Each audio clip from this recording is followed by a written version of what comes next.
Quelques-uns d'entre nous pouvons naturellement n'avoir jamais souffert d'irritabilité, mais il y en a d'autres parmi nous qui savent bien ce qu'est cette bataille. Prenons un cas comme l'irritabilité. Aujourd'hui, nous nous sentons énervés, tendus, cassants. Qu'allons-nous faire à cet égard? Ferons-nous de cela notre vie chrétienne ou bien la négation de notre vie chrétienne? Si nous plaçons sur cette base, Satan va vite fait d'en profiter le plus possible pour nous prendre dans un terrible esclavage et tuer en réalité toute vie spirituelle. Mais si nous prenons cette haute position et que nous disions oui, c'est ce que j'éprouve aujourd'hui, c'est aujourd'hui mon infirmité. Mais Seigneur Jésus, tu es autre que ce que je suis. Et je m'appuie tout simplement sur toi et me saisis de toi pour faire de toi ma vie. Nous verrons aussitôt ce que nous avons fait. Nous avons enlevé toute base sous les pieds du diable et nous trouvons dans cette ligne de paix la paix et le repos. Et si même nous nous sentons encore mal disposés dans notre être extérieur, cependant dans notre homme intérieur, nous sommes en repos. L'ennemi est chassé de la partie intérieure de notre être. Il n'y a plus de place. Et la paix de Dieu garde comme une sentinelle notre cœur et nos pensées en Jésus-Christ. La citadelle est sûre.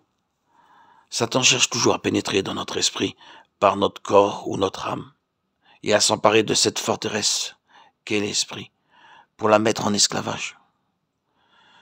Mais nous pouvons demeurer entièrement libres alors même que nous sentons très mal extérieurement. C'est la liberté par la vérité. C'est cela la vérité. Non pas une chose, non pas une affirmation, mais une personne. C'est ce qu'est Christ. Et Christ est entièrement différent de ce que nous sommes. Or, le Saint-Esprit, qui est l'Esprit de vérité, veut nous enseigner que c'est demeurer en Christ qui est tout. Nous avons d'autres alternatives, ou bien de nous replier sur nous-mêmes, ou bien de nous appuyer sur d'autres personnes, ou bien de vivre dans le monde de façon mentale. Demeurons en Christ et nous aurons le repos, nous aurons la paix, nous aurons la délivrance. Mais n'oublions pas, si nous sommes sincères à l'égard du Saint-Esprit, il ne permettra pas que nous nous trompions sur nous-mêmes. Je veux dire qu'il nous dévoilera notre moi véritable. Il nous découvrira et nous montrera soigneusement qu'en nous, il n'y a rien de bon, qu'en nous, il n'y a rien sur quoi nous puissions nous appuyer, afin de nous faire comprendre également et bien clairement que c'est en Christ seul, le Fils de Dieu, qui est notre sécurité, notre assurance et notre vie. J'ai le sentiment de ne pas réussir à vous faire part de tout ce que j'ai dans le cœur. Il y a tant de personnes qui pensent que la vie spirituelle, la vie d'un enfant de Dieu est une question de choses. C'est une chose que l'on appelle le message de la croix. C'est une chose que l'on appelle sanctification.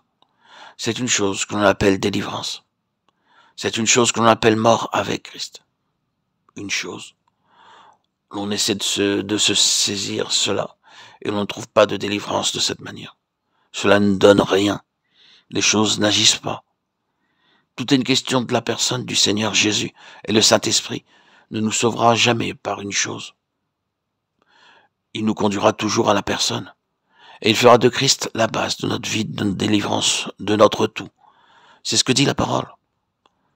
Jésus-Christ a été fait pour nous, de la part de Dieu, sagesse et justice, et sanctification et rédemption. 1 Corinthiens 1:30.